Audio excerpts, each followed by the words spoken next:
Okay, guys, so we are going to take up another school of law, that is the historical school of law. This is, you have already studied two of them. Okay, one is the nature law school, the other one is mm, mm, your legal positivism, positive school of law. This is another school of law. And what is unique about this school is that this school, unlike the other schools, they say that uh, the source of law that is most important uh, for them will be the customary sources of law. Okay, customs as a source of law, rather than positivism.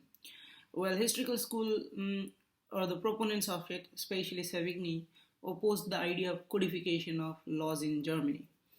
So Savigny is someone who you already probably know because of our discussions in CLS classes. Okay, so C.K. Allen, Carlton Campbell had made a very important remark about him, is that if Savigny was an evolutionist before the evolutionists, so he was sociologist before the sociologists.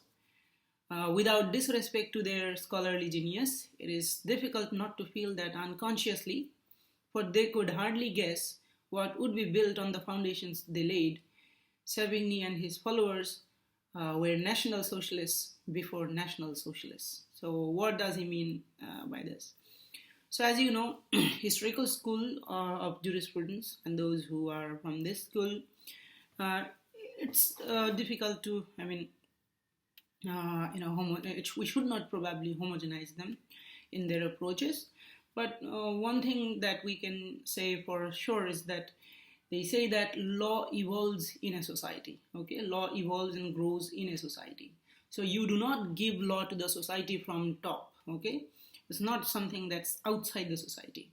What applies to us as a group of people emerges, evolves, and then if it, becomes obsolete, it dies down as well. But it has to, evolve with the society. So that's why he has been called as evolutionist before the evolutionists.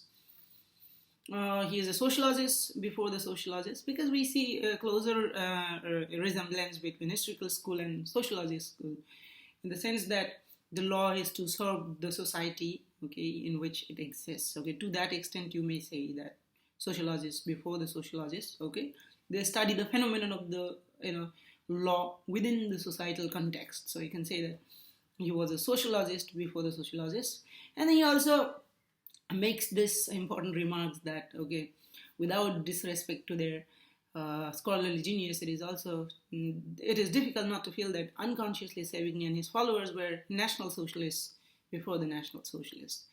There's a bit of romanticism about the approach that was taken by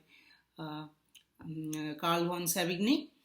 It's that he said that law has to be Germans' own law. It has to be part of their own law. Although later on, he departed from his central thesis by considering the Roman law to be German law. Okay, but he had his own reasons for that we are going to discuss. So essentially, that romanticism that you see in his work, okay, is what later on was blown out of proportion in by the National Socialists, okay, during Nazi times, okay, and then that also led to some kind of idea of purity or superiority of races, okay. So yeah, so that's why I say this remark has been made. Anyway, so it's romanticism is not uncommon in Germany, as you already know.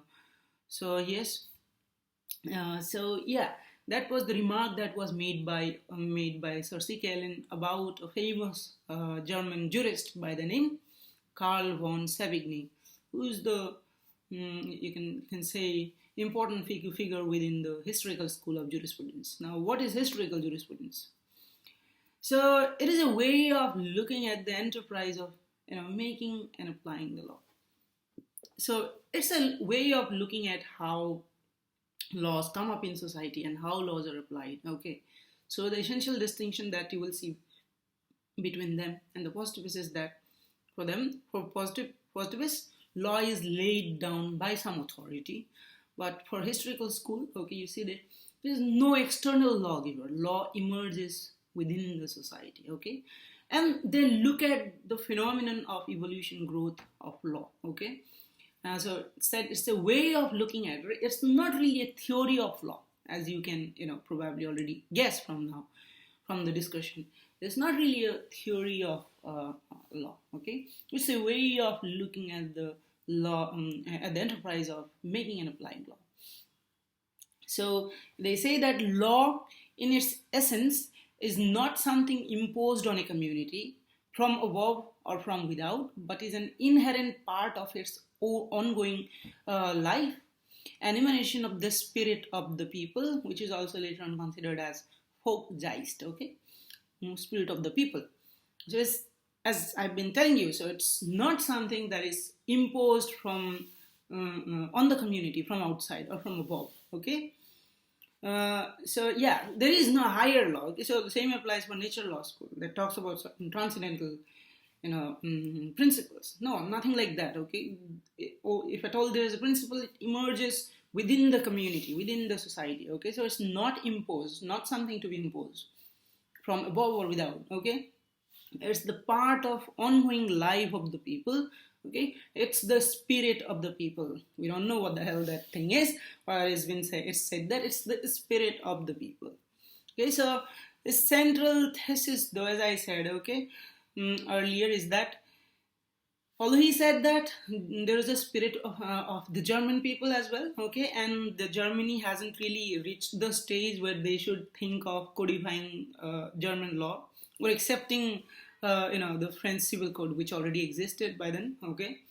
He opposed such an idea, and then he said that okay, German people, has their own spirit, with respect to the law, okay. But then what is it? Okay, so this is where the problem is. So his thesis has been that Roman law had been received into Germany so long ago that her legal soul had become a mixture of Roman and local laws. So this is where your CLS discussions are important. If you remember that there has been reception of German law Roman law within Germany, okay, for many different reasons, okay. So he's saying that the Roman law has been received in Germany so long ago that now it has become, legal soul, and it become a mixture of Roman and local laws. So German law is now a mixture of German and local laws. So if you remember, we had discussions about usus modernus pendictorum, okay. So you remember how this Roman law filled the void, that existed within the German law. And now it has been received for so long that you can with certitude say that, well, this is very much German law. So that's his thesis, okay. So he would seem to a person, okay, that he's kind of an anti-reformist, okay, seemed to be opposed to reforms, okay, because essentially there was, back in those times, there was this idea of codification of law, as had already happened, in France, but he was opposed to that idea, okay. So it seems that he was opposed to reforms in law, which has been the case in France, okay. But that's not really the case, though, okay. So it was to essentially preach the warning that reforms which go against the stream of nation's continuity were doomed, okay. So it's like, well, go ahead with reforms, but reforms should not go against the, you should not forget your roots, okay. That's essentially the idea. You should not forget about the, historical continuity in your country, okay. So if you go against that historical continuity, then such reforms will be doomed. So he was skeptical of the way codification had happened in France. Nor was he in favor of imposition of the said code in Germany. So he had said this, and I quote, that the existing matter will be injurious. The existing matter will be injurious to us so long as we ignorantly submit to it, but beneficial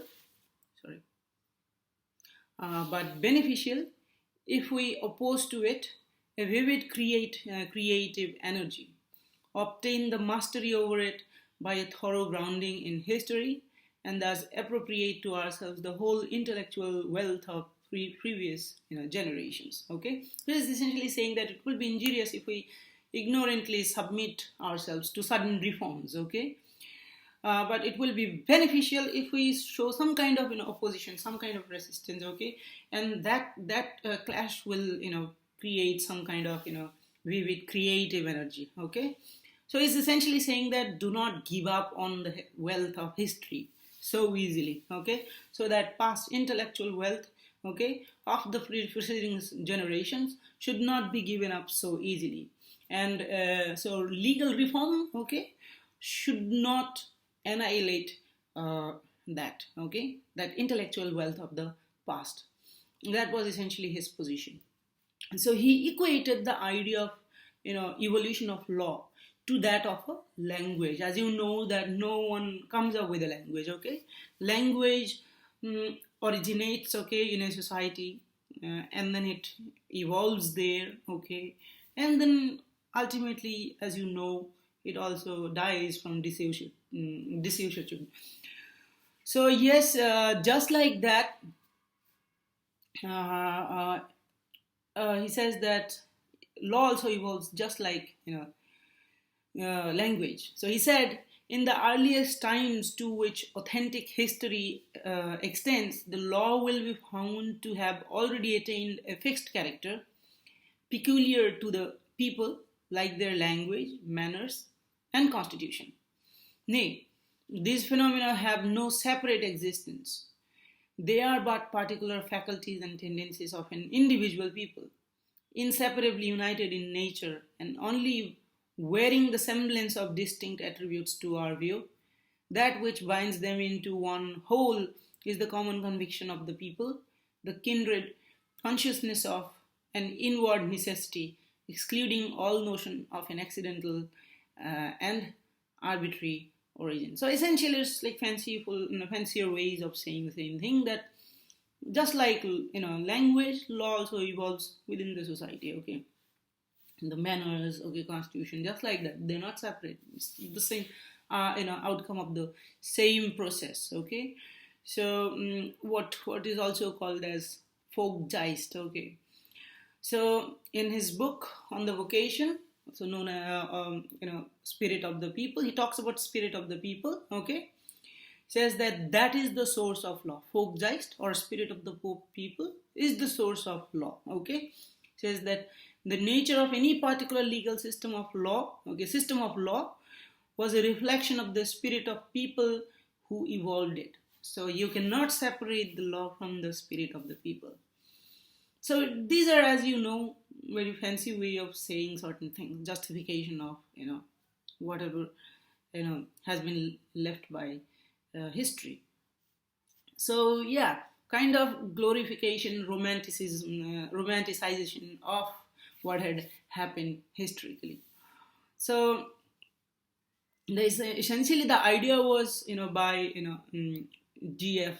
Pukta, okay, or I don't know how exactly to pronounce it. His name is George Friedrich Pukta. He said this about Folkgeist. He said, law grows with the people and strengthens with the people, and finally dies away as the nation loses its necessity. So that's the connection. Okay, the law of a nation emerges, grows, strengthens, and then finally dies away as the as the nation dies. So that's the kind of relation. Okay, so their essential idea is that every nation will have their own unique set of laws, because they will all have their own peculiar experiences. This might be overblown. As you know, we see lots of similarity. We see human condition to be more or less the same, so you will come across lots of similarities about the law. And when you look at the law, you don't see much reflection of that idea of Folkgeist, spirit of the people, so-called spirit of the people, in the actual laws of a particular society. And quite often the spirit of the society, people might be a obstacle in the path of progress, in the path of development, in the path of evolution of the law. I didn't say, I mean reforms in the law. So yes, so they say that it is the broad principles of the system that are to be founded in the spirit of the people, which become manifest in the customary rules. So where do you find it? You find the spirit of the people in the customary rules of a particular community, and hence, for historical jurists, custom is superior source of law than positive law. So custom not only precedes legislation but is superior to it, and legislation should always conform to the popular consciousness, also the folk geist. Okay, folk means people, and geist means, you can say, consciousness. So spirit of the people. Uh, so custom, okay, therefore has to precede over that of legislation. Okay, they say that custom should be superior to it because customary laws evolve with the society. They are not given from outside but evolve with the society. But they do not go into looking at the history of the custom. Okay, we don't really know how, what kind of injustices might be lurking within the customary practices. They don't go into all that. Okay, they are just romanticizing this idea that laws must have emerged historically long back, emerges, evolves with the people, and then dies away as the people die. So, as I said, for them there is no universality in the idea of law, unlike the natural law schools. Okay, those who believe, many of them talk about universality in law. So, for historical jurists, there is no such thing called universal law. Okay, it because there are different peoples. Okay, they'll have different experiences. They will be living in different times. Okay, because of that the laws will also be diverse. Okay, so there's no way one can say that ours is better than yours or yours is better than yours is worse than ours.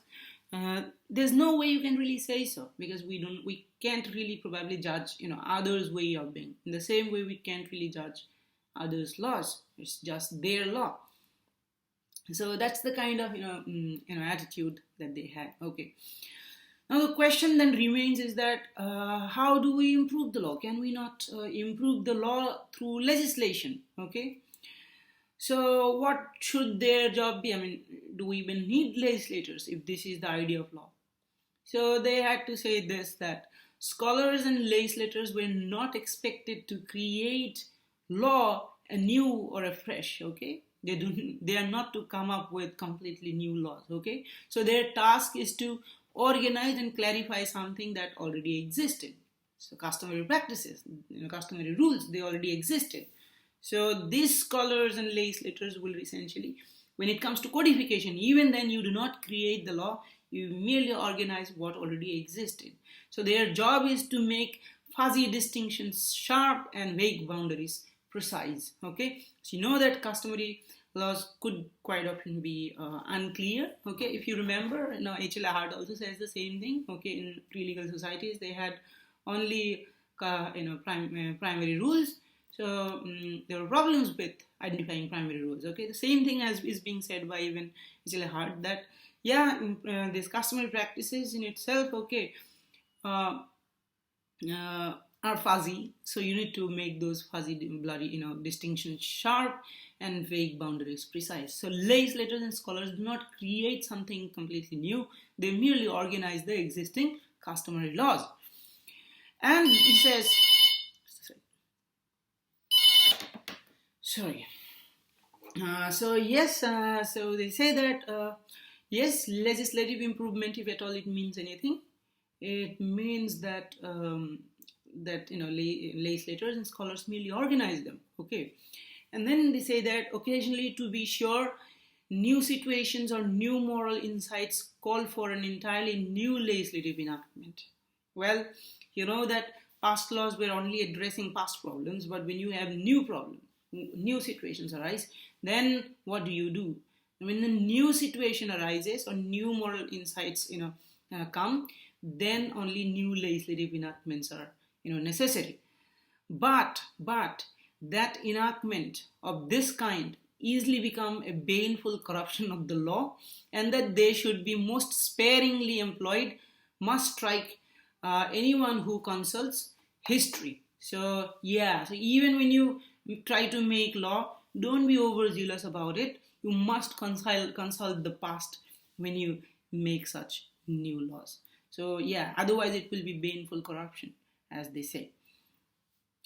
So you know that his position essentially was that, well, let's not go for codification of law like the way the French did. Okay, let's not adopt their laws either. Okay, so he was opposed to imposition of French codified law upon them, nor was he in favor of.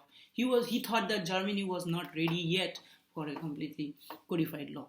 So post the French Revolution, our philosopher, our jurist here was successful in persuading German legal scholars to abandon their embrace of the Code Napoleon, because it was so glorified back then. Okay, so he said that, well, not too fast, okay, not too soon. Okay, why not instead look at your own roots, okay, your own roots from the medieval times when you had received someone else's laws, okay, so Roman laws, although you know that they consider that they had historical connection with the Romans. So yeah, so that was his essential position here. Okay, he was opposed to adoption of French code, and so he rather proposes to make incremental improvements on the basis of understanding of the ongoing historical process of which we are a part. Okay, so yeah, do not suddenly make changes in the law, nor should you be suddenly imposing the law upon the people, okay, through legislation. So that was essentially their position. So yeah, so their position was a kind of subserviency, of the present to that of the past. Okay, so they believe that the past, in the present we do not have much. Okay, to the valuable knowledge, you do not have it right here, right now. What do you have? You have to look at the past. Okay, so they said that there is a subserviency of the present to that of the past. So yes, and then as he said, and it will be injurious to us as long as we ignorantly submit to whatever changes that you make. Okay, so yes, yeah, but the problem is that, what the hell is this folkgeist? What the hell is this spirit of people? Okay, what is it? Is it just probably it sounds good, okay, romantic, probably it's something very romantic that a poet might write, but then when it comes to practice, what the hell is this? So it has been criticized. Okay, this idea has been criticized by certain jurists as well. So some say that the folkgeist carries a mystic that is not reducible to learning by experience. Through it, law is traced back to people's sense of its identity and of its own particular ways of doing things. So you see from the sentence that there's not much really here. Okay, it's just a romantic way of saying that we all have our own laws and it's to be respected, and we should be proud of it. So John Chipman Gray, okay, had criticized this idea when he said that by the law of Massachusetts, a contract by letter is not complete until the answer of acceptance is received. Okay, so the rule there is that a contract by letter is not complete until the answer of acceptance is received. So you have to receive the answer. Okay, answer of acceptance. By the law of New York, it is complete when it is when the answer is mailed. So when the answer is merely mailed, the contract seems to be complete then. Is the common consciousness of the people of Massachusetts different on this point from that of the people of New York? Okay, from this simple difference, does this mean that people have completely different consciousness? Okay, he said that in truth, not 1 in 100 of the people in either state has the slightest notion of the matter. So essentially what I said, that this is just over romanticized, over romanticization of this idea of folkgeist, or glorification of this idea. So anyway, that will be it for today. We'll carry on with the rest in the next class. Thank you.